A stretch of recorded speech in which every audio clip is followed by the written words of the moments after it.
गज़ा के ऊपर होते करते करते करते वो ये कर दूंगा मैं ऐसे, गज़ा में जो अभी तो मैं आपको बताऊं, ये अभी ये नहीं बचेगा नेतन्याहू। सही। नेतन्याहू ने अभी ऐलान किया है, पहले तो ये कि गज़ा पे कब्जा करेंगे, हमारी फ़ौज के अंदर ये है, फ़ौज में मसला है, फलां है, ये वो, ये पर टोपी करते करते अब इसको एक कॉल, क्योंकि ये रीजन पूरा, क्योंकि अरब ममालिक की तरफ से बड़ी ये 2-3 दिन से ये करा था ना, गज़ा में ये करूँगा, मतलब होता है कि वो एक खुदकुश हमला आवर वाली सोच होती है ना, जी। कि मैंने तो मरना ही है, तो मैं सबको ही लेके मर जाऊँ, पूरे खत्ते में ही आग लगा जाऊँ, तो आखिर में मैं भी साथ जाऊँ। तो ये नेतन्याहू ने चूँकि इतना उसके हाथों पे खून है लोगों का, तो उसने जो है वो उसके बाद गज़ा को ये करूँगा, मैं ऐसे करूँगा, फलां करूँगा, वो सिक्योरिटी कॉन्फ्रेंस बुला ली। अच्छा फिर फौज, अच्छा आज फिर एक और हुआ, फौज ने कहा, फौज के सरबराह ने कहा हम आपके साथ हैं, और फौज के सरबराह ने कहा आप करें, हम आपको बता रहे हैं। ये जो इनका जनरल ज़मीर है जी। ज़ामिर, उसको जो है वो उसने कहा कि जी पहले तो ये कि फड्डा वड्डा आगे, और ये उनका बेटा कूद गया बीच में, यायर जो है, और जी। यायर के साथ जो है वो मैंने कहा 3-4 हफ्ते तक जो है ये जो है ना, ये 19th अगर मैं कोट करूँ ना, कल हमने बात की थी कि जी। यायर के हक में वो जो उनके वजीर दिफा आ गया था, तो फिर ये आज टाइम्स ऑफ इसराइल को भी मैं कोट करूँ, कॉन्स डिफेंस IDF चीफ। अच्छा, और ये मिलिट्री को, ये फौजी बगावत का जो जो मैं बात कर रहा था। अच्छा, तो ये लेकिन उसमें हुआ ये कि फिर उन्होंने कहा कि अच्छा जी ये 3-4 महीनों के लिए ये जो है वो पहला फेज़ होगा, इसमें फ़लस्तीनियों को हम ऊपर का जो शुमाल का इलाका है गज़ा का, गज़ा से जनूब में मसावी का जो इलाका है वहाँ पर ले आएंगे सारे फ़लस्तीनियों को, और फिर वहाँ ला के, और फिर गज़ा फाउंडेशन और ये ह्यूमैनिटेरियन फाउंडेशन और ये, और मेरी ट्रंप ने भी वही बात की है कि मैं अब जंगों से अलग करके अपने आप को इसमें, अब ये सारी इस्लामी ममालिक और ये सब सोच रहे हैं कि भाई आज़रबाईजान, आर्मीनिया, ये सारा ये तो चलें, ये तो कब से चल रही हैं और पता नहीं कब तक ये चलेंगे तनाज़ात। लेकिन उधर जो लोगों का कत्लेआम हुआ है, जेनोसाइड हुआ है,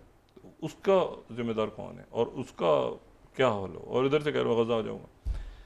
अब जनाब उसकी तरफ से इस वक्त, क्योंकि कल ये इजलास होना है ना, कल ये मीटिंग होनी है, ये चंद यानी जुमे के दिन आर्मीनिया आज़रबाईजान की, तो नेतन्याहू की तरफ से ऐलान हुआ है कि फ़ौजी ऑपरेशन कोई नहीं होगा गज़ा में, और एक अबूरी सेटअप वहाँ पे आएगा। अब अबूरी सेटअप ये लेकर आएगा क्या? अबूरी सेटअप तो बहुत पहले बात हो चुकी है अबूरी सेटअप की। तो नेतन्याहू ने अभी कहा कि अबूरी सेटअप गज़ा में आएगा। अबूरी सेटअप पे फ़लस्तीनी बहुत पहले डिसाइड कर चुके हैं, और उसमें यह है कि फ़लस्तीनी अथॉरिटी की क्या शक्ल होगी, कैसे होगा, कैसा, और हमास, ये वो बात थी जो हमास के से स्टीव वित्कोव बात करके गए थे। और स्टीव वित्कोव जो है वो ज़ाहिर है, वैसे मैंने वही बात की थी ना कि स्टीव वित्कोव जो है वो अगर दरमियान में से निकल गए तो एक बहुत दुनिया पता नहीं कितनी, पूरा सारा का सारा जो है वो स्टीव वित्कोव पे डाला हुआ है। तो स्टीव वित्कोव जो है, अच्छा ये आर्मीनिया आज़रबाईजान में क्यों हैं, कल उनका मैं क्यों ये बात कह रहा हूँ कि होना ज़रूरी है जी। वहाँ पे। कुछ अर्से पहले याद अगर हम करें तो स्टीव वित्कोव जो है वो रशिया से बाकू आए थे, वो आज़रबाईजान उन्होंने एक दो दिन स्टे किया था। हमने इस नशीर में जिक्र भी किया था कि स्टीव वित्कोव कहाँ है, हमें समझ नहीं आ रहा, लेकिन फिर पता चला कि वो बाकू में रुके हैं। कुछ जी। अर्से पहले हमने वहाँ पहले ही बात की थी। तो जो वहाँ रुके थे तो ये इस चीज़ को फाइनलाइज कर रहे थे कि आज़रबाईजान और आर्मीनिया के दरमियान मामला को किस तरह से तय करवाया जाए, और फिर इसी दौरान जो है वो प्रेसिडेंट प्यूटिन ने, आप देखें ना, अब प्रेसिडेंट प्यूटिन ने अगर फ़र्ज़ करें आज़रबाईजान और आर्मीनिया पे इधर कंसेशन दे दिया प्रेसिडेंट ट्रंप को कि आप ठीक है, एरिया ऑफ इन्फ्लुएंस में आपके नाम की सड़क है, नहीं प्रेसिडेंट, ओहो शाहराह रेशम, देखिए ना, तो शाहराह ट्रंप, यानी कॉरिडोर का नाम ही ट्रंप, एक कॉरिडोर उसका नाम ही ट्रंप, रोड फॉर प्रॉस्पेरिटी, यानी आप जरा तसव्वुर करें ना। तो और वो कहाँ पर, आज़रबाईजान आर्मीनिया जगह,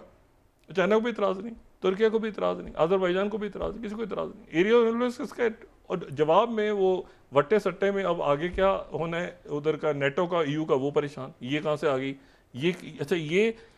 जो है आज़रबाईजान के अंदर आर्मीनिया, अभी इनको पता चलेगा थोड़ी देर में, अभी खबरें आ जाएंगी कि ट्रंप के नाम के ऊपर, मेरे पास तो बड़ी मुसन्नत खबर है कि ट्रंप के नाम के ऊपर जो है वो इस शाहरा का नाम ही ट्रंप के नाम पे चलें। अच्छा, वो गज़ा के अंदर भी जनाब अब ये हो गया कि वो सारी वही बात जो बात स्टीव विटकॉफ ने पहले कही थी, एक मरले में शायद सारे जो अभी तो देखते हैं ना, अभी तो उसने ये ऐलान कर दिया है कि गज़ा में ऑपरेशन नहीं करेंगे। ऑपरेशन तो अच्छे भी नहीं उसके कर सकते, इतने अरसे जो उसने किया है वो तो सिर्फ उसने बेगुनाहों को ही शहीद किया है। लेकिन ये है कि वो पहले तो फौज के अंदर था कि बगावत, फौज आखिर तक था, फिर फौज ने अचानक कहा कि अच्छा करो।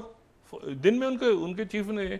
उसका जो चीफ है इसराइल की फौज का, उसने कहा कि करो, कर लो, मैं बता रहा हूँ कि ये फेल होगा, बुरी तरह से फेल होगा। मैं ये बात पहले दिन से कह रहा हूँ कि वो 600 अचानक इसराइल शिनबेत और मोसाद के उस वक्त तक ख़त नहीं लिख सकते जब तक कि उनको कहीं से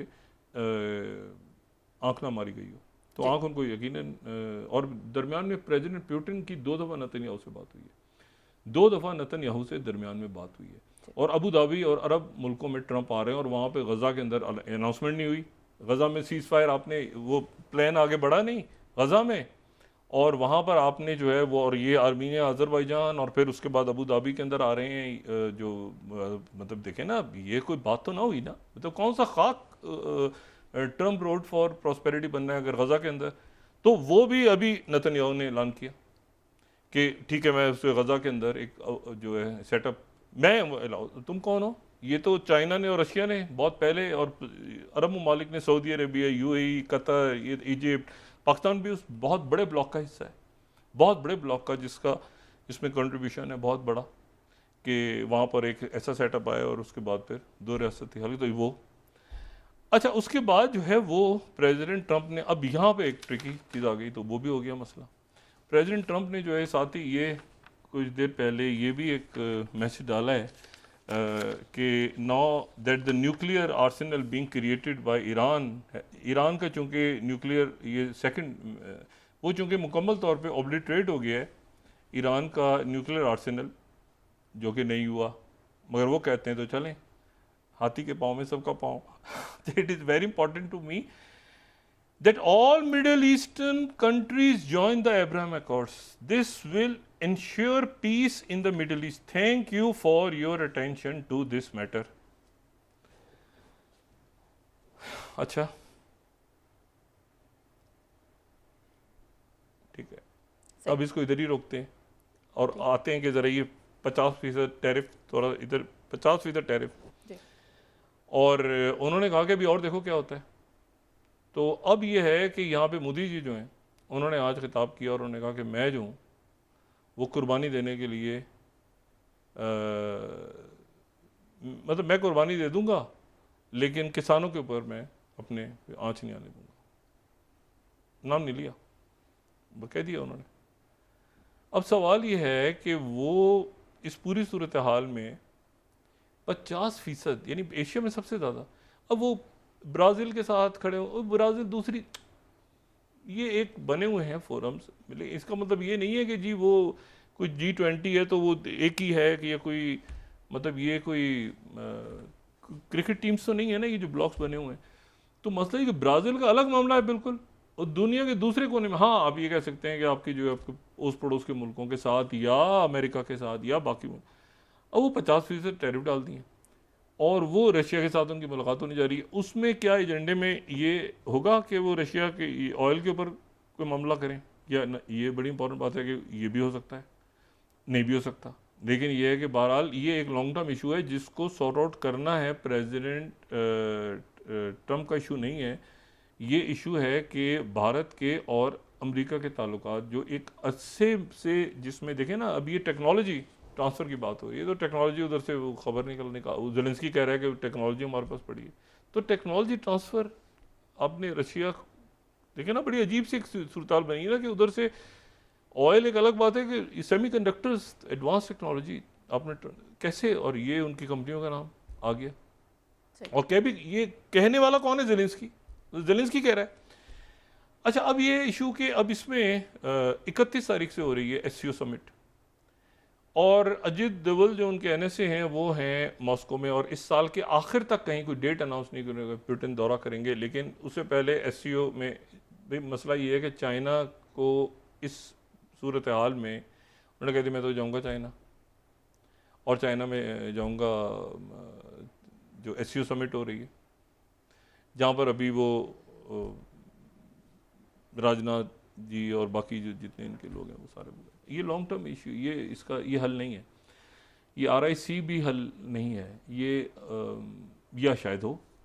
RIC को जो है वो बहुत उसका बुरा हाल, उसका कचूमन, जिस ज़माने में RIC का एक आइडिया था, रशिया इंडिया चाइना फोरम, वो दूसरी एक और दुनिया थी। अब अमेरिका अपने यहाँ पर स्ट्रेटेजिक पार्टनर कहता है भारत को, और कहता भी है, और उसके बाद ये जो देखें मुसलसल वाक़यात हैं, मुझे बताएं कि ये कैसे मैं इस बात को मानूं कि टैरिफ, क्या ये जब नुक्ता उठाया था कि ये हमें बैठ के अनयूजुअल लगा था कि वहाँ से डिपोर्ट कैसे कर रहे हैं, इलीगल क्या होंगे, मतलब कोई क्रिमिनल्स तो नहीं थे ना, कोई ओवर स्टे हो गया, कुछ हो गया, आप जहाज़ में बिठाए हो, एयर इंडिया को आप किसी जहाज़ को गए, वो अपने टिकट खुद लेके वापस आ जाएंगे, लेकिन उनको फौजी जहाज़ों में बंद करके उनको, और फौजी जहाज़ लैंड हो रहे हैं